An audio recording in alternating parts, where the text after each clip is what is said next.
अरे रूप के जादू छौ एते सुंदर, फैरन लवली लगा।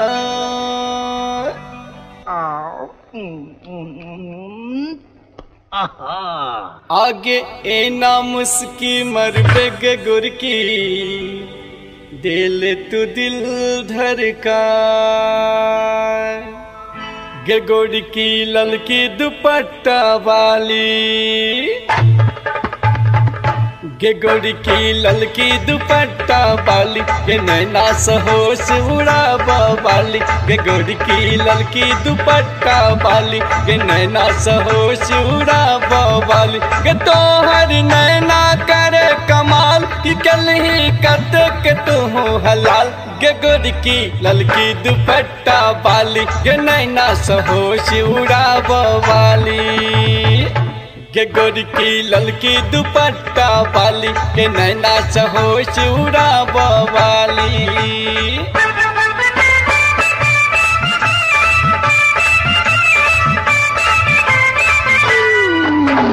Singing by संतोष कारी।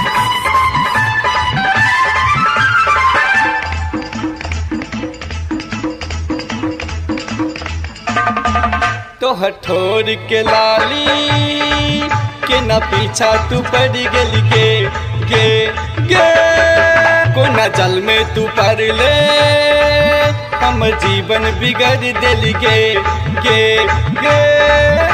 हम छिगे सीधा सादा, हम छिगे भोला भाला। हा हम छिगे सीधा सादा, हम छिगे भोला भाला।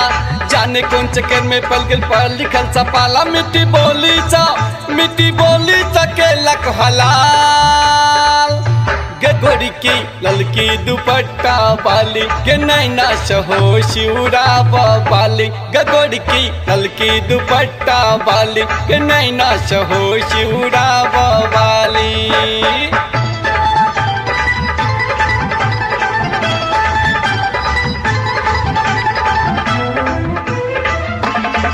एगो जींस पैंट वाली, हमरा पीछा ज पड़ गेल रे। एगो नैनी कटारी, हमरा आँखी में बस गेल रे। उछल गोरी गोरी, बुझैया हमर जोरी। वावा उछल गोरी गोरी, बुझैया हमर जोरी। तको आँख में चोली मारलक अपन न गोली। भेटल रास्ता में केलक बवाल। गोड़ की ललकी दुपट्टा वाली, के नैना सहोश उड़ावा वाली।